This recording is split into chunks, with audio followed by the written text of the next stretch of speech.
Сәлеметсіздер ме? Бүгінгі өтетін тақырыбымыз социологиялық мектеп. Осы тақырып аясында мынадай мәселелер қарастырылады. Бірінші, Женева социологиялық мектебі, екінші, Франция социологиялық мектебі. Социологиялық мектеп тілдің қоғамдық сипатын, әлеуметтік мәнін мойындаудан туған. Ол тіл білімдегі натуралистік, индивидуалистік көзқарастарға қарсы бағытта туып қалыптасты. Женева социологиялық мектебінің көрнекті өкілі Фердинанд де Сосюр. Ғалымның еңбектері 1973 жылы Холодовичтің редакциясымен «Труды по языкознанию» деген атпен дүниеден өткеннен кейін жарық көрді. Сосюрдің көтерген мәселелері: бірінші, тіл білімнің нысаны. Тілдердің қай-қайсының да сөйлеу үдерісіндегі көріністері тіл білімнен нысан бола алады. Тіл білімінің міндеті таңбалар жүйесі болып есептелетін тілді өзімен өзі және өз үшін зерттеу, оның ішкі құрылымын, жүйесін айқындау дегенді айтады. Екінші, тіл қоғамдық құбылыс. Қызмет жағынан алғанда тіл коммуникативтікте, экспрессивтікте қызмет атқарады. Олардың маңыздысы алғашқысы тілдің әлеуметтік сыры. Тілдің сыртқы дүниемен, қоғаммен байланысын зерттейтін дербес ғылым болу қажет. Ол сыртқы лингвистика деп аталу керек дейді. Үшінші, тіл таңбалар жүйесі. Сосюр тілдің элементтерінің материалдық және идеялық жағы болады. Бұлардың біріншісін таңбалаушы, екіншісін таңбаланушы дейді де, екеуінің бірлігін таңба деп атайды. Тіл идеяны білдіретін таңбалар жүйесі. Таңба өзі білдіретін идеямен емін-еркін және шартты қатынаста болады. Төртінші, тіл және сөйлеу мәселесі. Ол тіл мен сөйлеу бір-бірімен байланысты, бірақ айырмашылықтары бар. Сөйлеу тілді қолданудың нәтижесі. Ол индивидуалдық. Ал тіл қоғам мүшелерінің бәріне бірдей дәрежеде міндетті, өзара байланысты таңбалар жүйесі. Тіл әлеуметтік сипатқа ие дейді. Бесінші, ішкі және сыртқы лингвистика. Ғалым сыртқы лингвистика тілді қоғам тарихы, мәдениет, саясат, әдебиет, географиялық мекенжай, диалектілік жіктермен байланыста қарап зерттейді. Ол ішкі лингвистика тілдің құрылымын, жүйесін қарастырады. Алтыншы, тіл жүйесі. Сосюр тіл барлық элементтердің бірігіп, бір бүтін болып тұратын жүйе. Тілдік таңбалар сол жүйенің құрамды элементтері. Тілдік таңбалар өзара байланысты, шартты қатынаста болады. Бір-бірімен қарым-қатынасы арқылы олардың мағыналары түрленеді.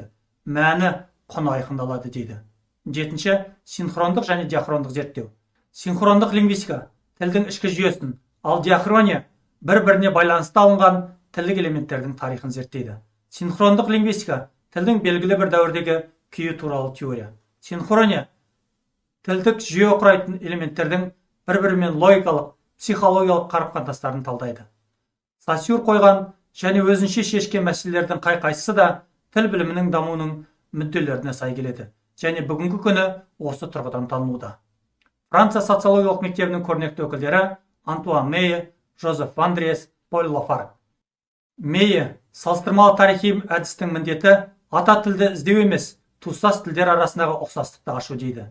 Ғалым салыстырмалы тарихи әдісті жетілдіре, жақсарта берумен қатар, лингвистикалық география әдісінде қолдануды ұсынады. Вандриес Мейе сияқты Сосюрдің концепцияларын қолдаған. Еңбектерінде соларды жүйелеп, талдап түсіндірген. Поль Лафарг қоғам мүшелерінің әлеуметтік, таптық жіктерінің тілге, әсіресе оның лексикасында қалай әсер ететіндігін зерттеген. Ол әдеби тіл нормасының көп жағдайда қоғамдық қатынастарға тәуелді болатындығын дәлелдейді. Тілді өзінің әлеуметтік ортасынан бөліп алуға болмайды деп есептейді.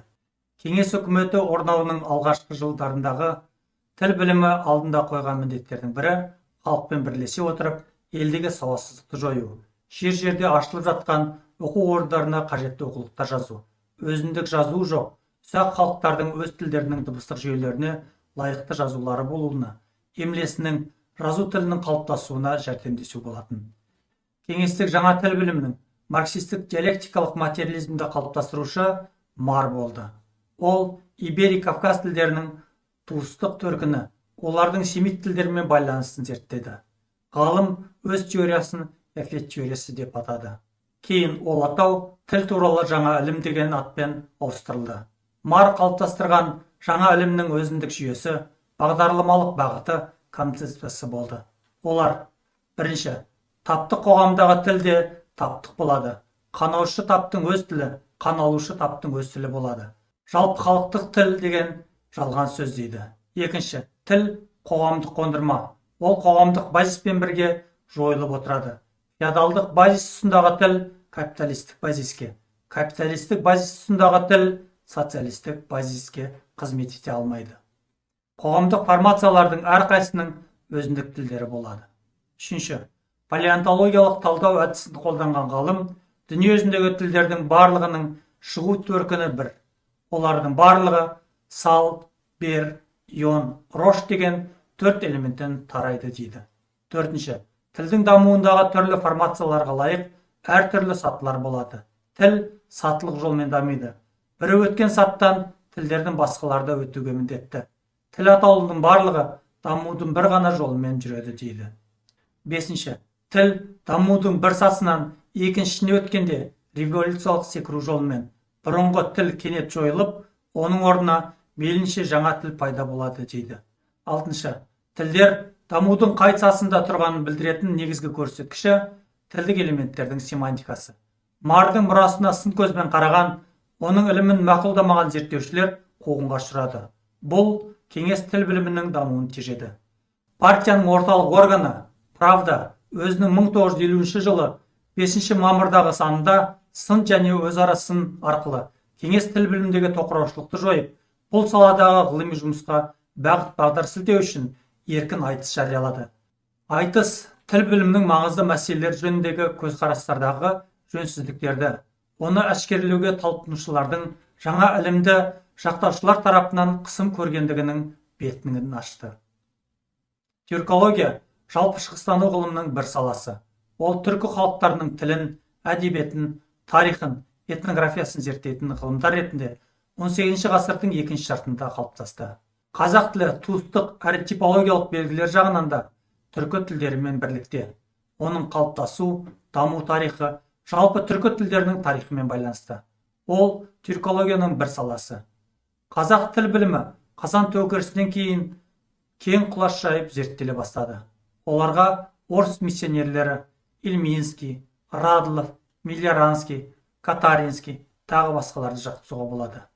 Қазақ тілін зерттеуде Ахмет Байтұрсынұлы, Халил Досмұхамедұлы, Телжан Шонанов, Қошке Кемеңгерұлы, Елдес Омаров, Құдайберке Жұбанов, Сейіл Жиенбаев, Нығмет Сауранбаев, Сәрсен Аманжолов, Смет Кеңесбаев, Мәулен Балақаев, Ғайниде Мұсабаев тағы басқа төл ғалымдарымыздың атқарған істері шын теңіз.